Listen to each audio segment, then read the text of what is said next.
So again, if you're only listening to this, Anthony's put down the black Strat and has picked up a red Gibson ES 335.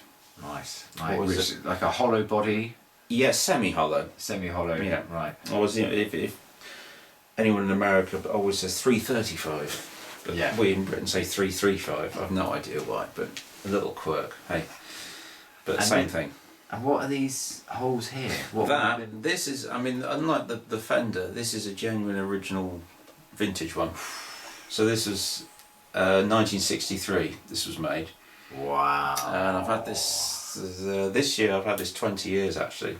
Wow. And again, this just kind of popped up in an advert in a magazine at the right time, and I thought, that looks interesting. So it was already 40 years old when it was, yes, yeah. So it's already done 40 years of life when I picked it up, and it's done a lot of life on the back. Oh, okay. Anthony's just again, if you're only listening, Anthony's turned it over. There is some fair bit of wear. It's down to the bare wood with the lacquer, yeah. And again, this is old nitrocellulose lacquer, which is quite brittle. It's not like a hard-wearing modern poly finish, as they call them, so which can take the knocks. But this is old school lacquer. Now, excuse my naivety, because I can see both points of view when I ask this question. I can see that both potential answers are worthwhile. Have you ever thought about getting that re-lacquered on the back, or do you want to keep that patina and keep wipe value off it? Right. Okay. That's the thing with vintage guitars. All the wear on it, right, actually adds. And not say adds value to it. If this was absolutely original mint condition, right, it would be worth far more than what it is. Right. But although there's wear on it, if I re-lacquered that, it would make it less valuable. Right. Even though it would look nicer. Yeah. It's not original. Yeah. Okay. And there's a lot of things. There's tons of stuff on this that's not original. Like the neck is in far better shape than the body. Right. Because at some point in its life it had a headstock break. Right. Before I bought it. In fact, that's how it was advertised. Headstock repair. Right. It's been done extremely well. I took it to a vintage guitar dealer not long ago, and they were struggling to see where the join was. Wow. So it is there. It's very, very faint, but that's obviously knocked value off it. And the neck's been refinished. So again, that would have knocked a few quid off its value.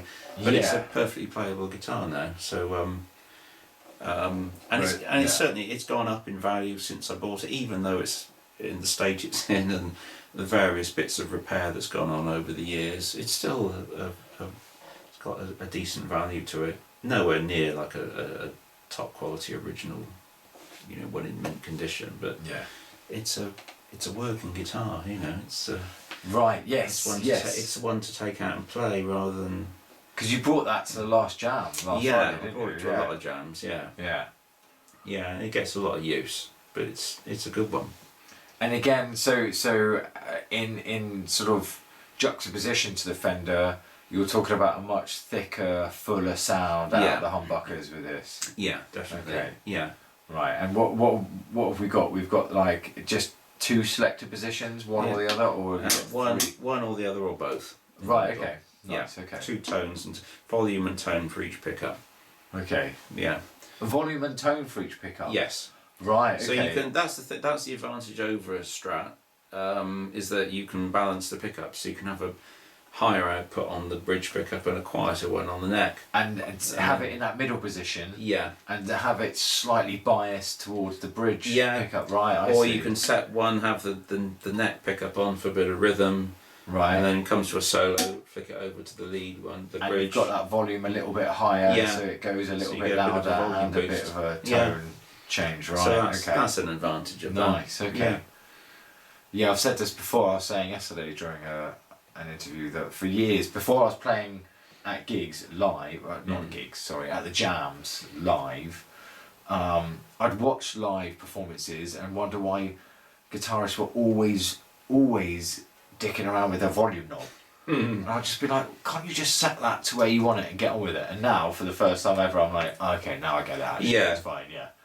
There's a reason why everyone's dicking around with their volume knob all the time. I get it, because now I'm doing it as well. And go, no, it's too loud. No, just turn it. Oh, no, it's too quiet. A little bit in between somewhere. Yeah.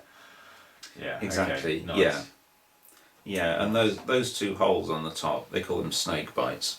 Looks like Right. a snake's gone and bitten into it, but Yeah. it's evidence of a Bigsby vibrato system that was on it. Right. Okay. Which some of these came from the factory with the Bigsby Like whammy bar whammy type bar, thing. yeah. Vibrato. As you say, yeah. but they weren't overly popular, so some of them changed to like the stop tail thing like this. Right. So that's what's happened to this one. So. Okay.